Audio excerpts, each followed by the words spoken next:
Halo teman-teman, bertemu kembali bersama saya.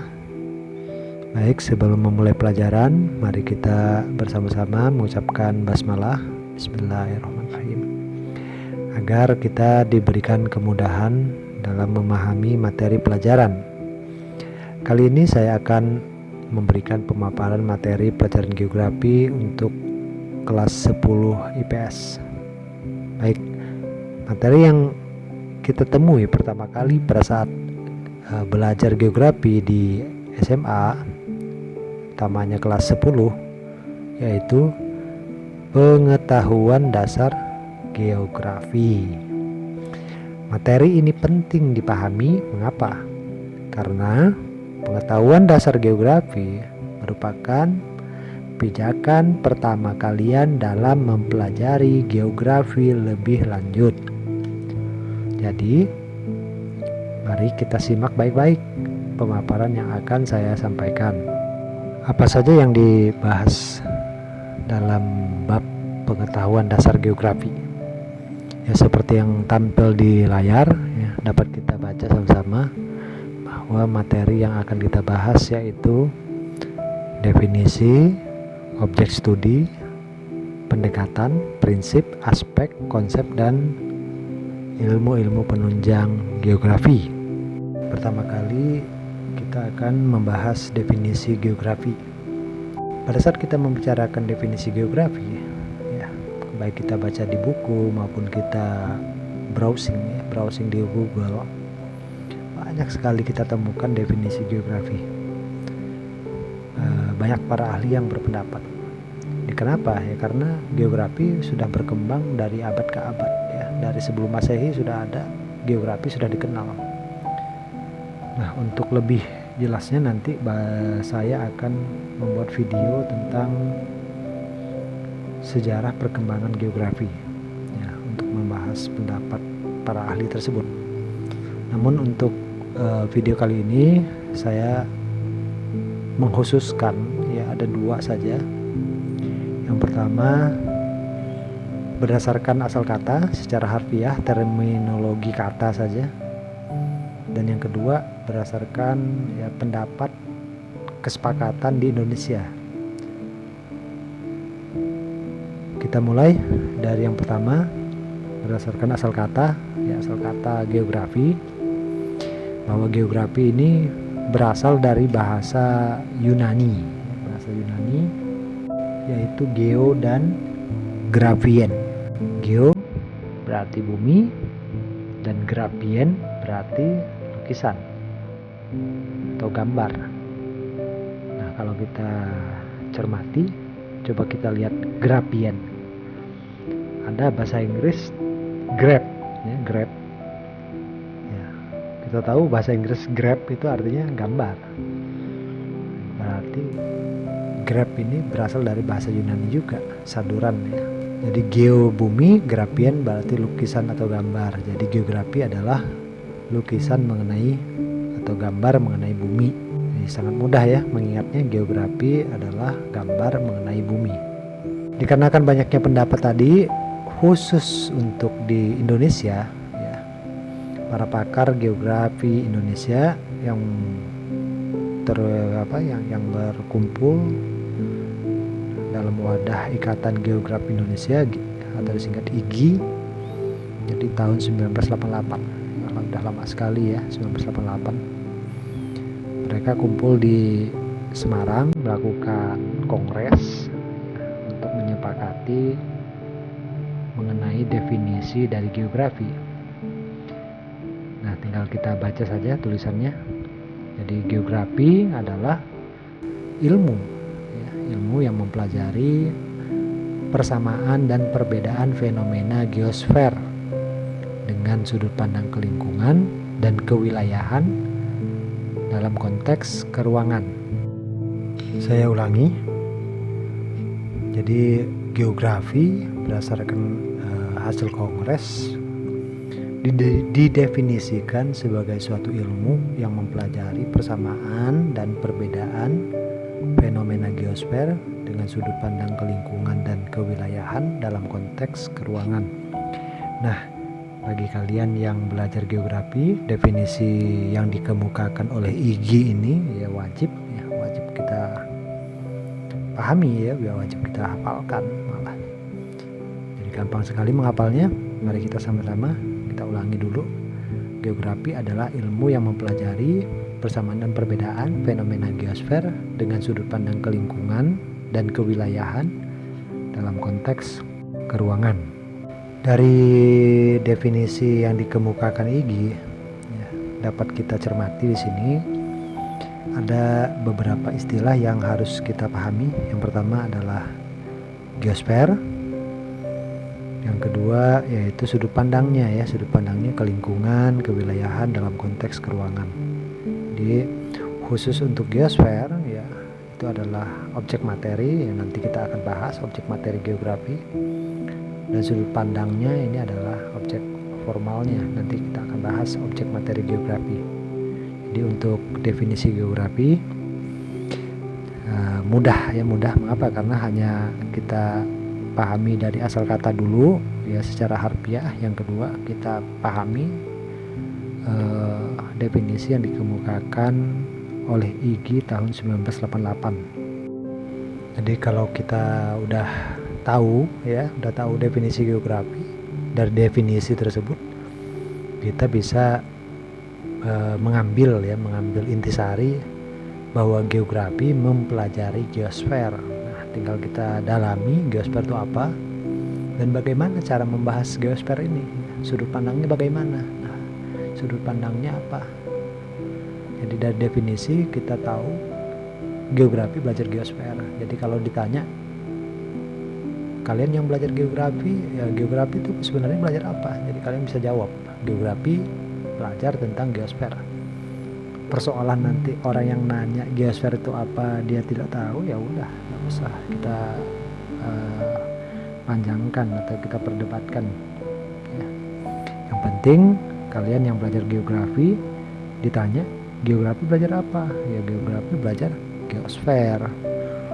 Nah, seperti itu. Selanjutnya kita akan membahas objek studi geografi.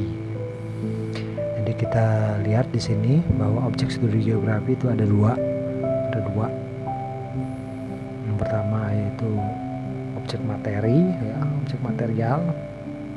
Yang kedua yaitu objek formal. Geografi belajar apa? Nah, itu geografi belajar secara materinya apa?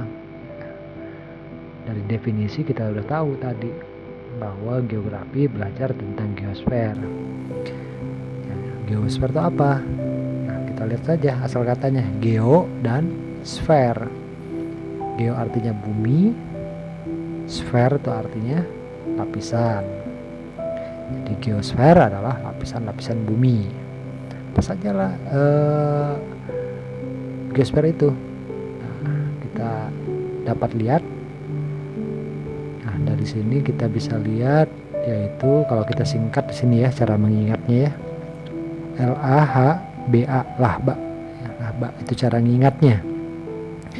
L ya litosfer, atmosfer, H itu hidrosfer, biosfer, dan antroposfer.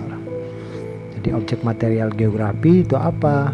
Ya, yang kita sebutkan tadi, litosfer, atmosfer, hidrosfer, biosfer, dan antroposfer. Nah, tadi kan kita dalam definisi kita mengetahui bahwa geografi mempelajari persamaan dan perbedaan fenomena geosfer. Fenomena geosfer seperti misalnya kalau fenomena litosfer fenomena apa? Jadi kalau litosfer itu tentang batuan. Kalau atmosfer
pertanyaan, apakah terdapat gunung di sekitar tempat tinggal Anda?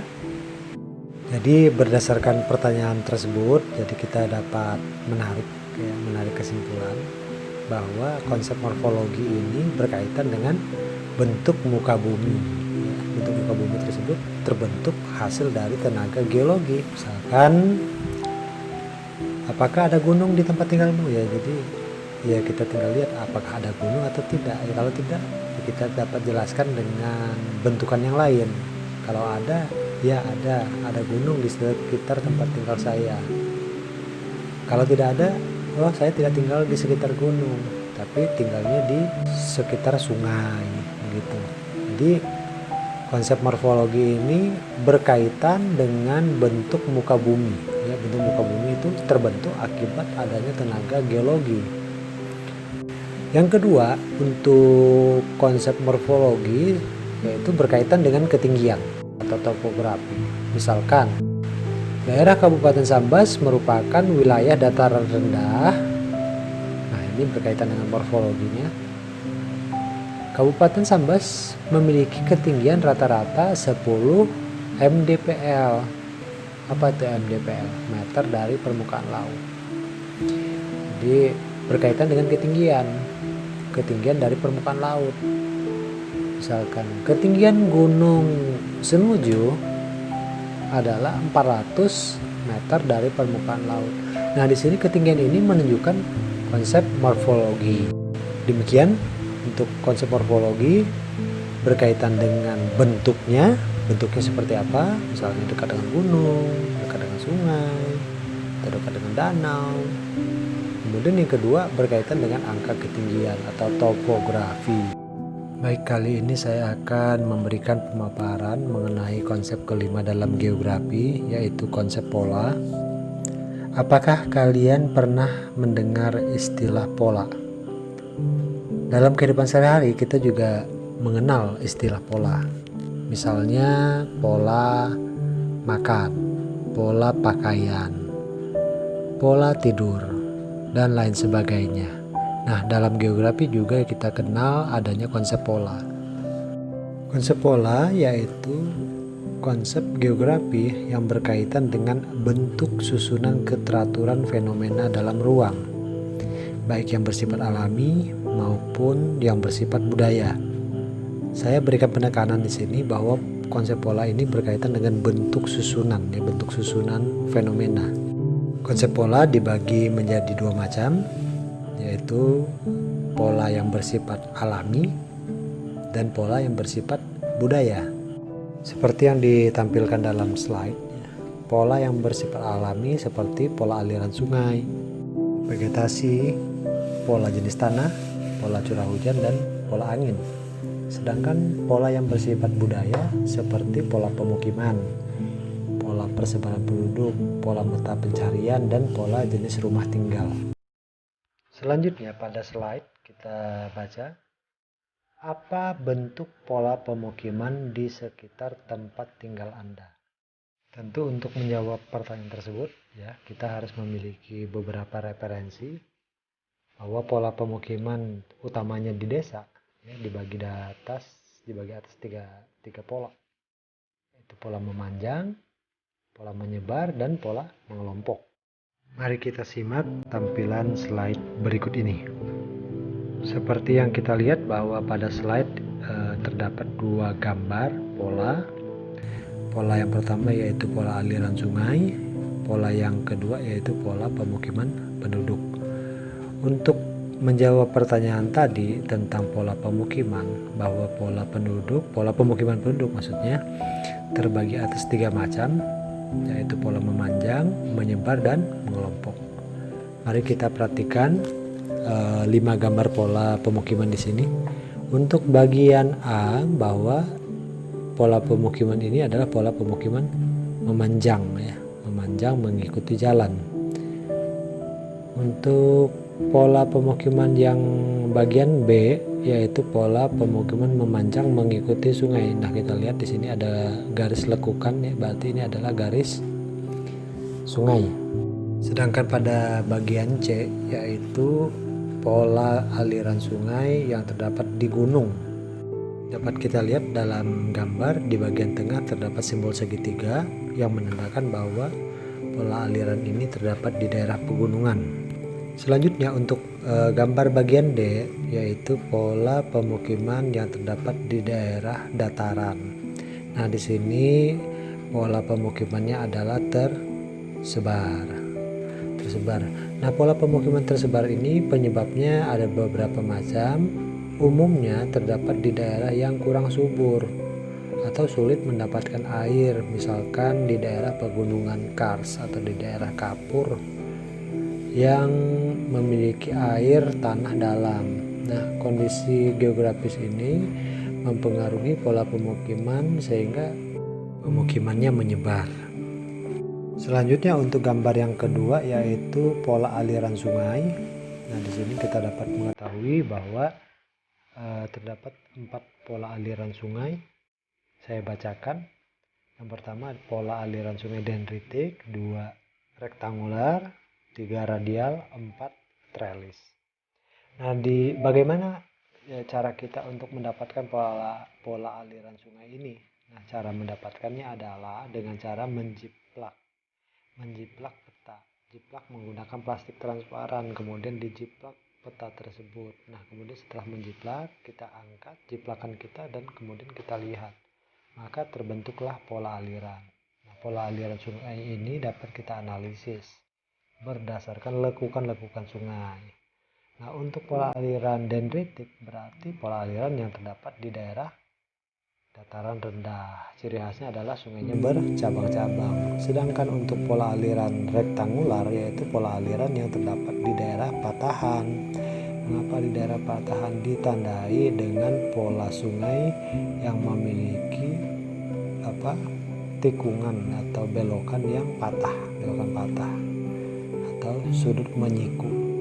Yang ketiga pola aliran radial. Nah, pola aliran sungai radial ini adalah pola aliran yang terdapat di daerah pegunungan. Ciri khasnya yaitu menuruni lereng pegunungan atau memasuki cekungan. Sedangkan yang keempat yaitu pola aliran sungai trellis. Nah, pola aliran sungai trellis ini terdapat di daerah lipatan, ditandai dengan bentuk sungai yang sejajar. Selanjutnya mari kita perhatikan slide berikutnya, yaitu terdapat pola pergerakan angin muson.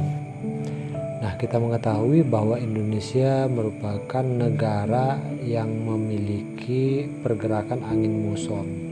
Di sini terdapat 2 gambar. Gambar yang pertama yaitu gerak angin muson barat, sedangkan gambar yang kedua gerak angin muson timur. Bagaimana cara membedakan pola pergerakan angin muson? Kita lihat di gambar terdapat 2 pergerakan angin muson.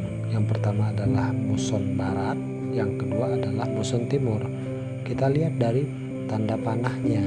Kalau dia berasal dari atas, dari utara tadi, itu adalah angin muson barat. Efeknya adalah Indonesia mengalami musim hujan karena melewati Samudra Pasifik yang luas yang banyak mengandung uap udara. Sedangkan yang kedua adalah pola pergerakan angin muson timur.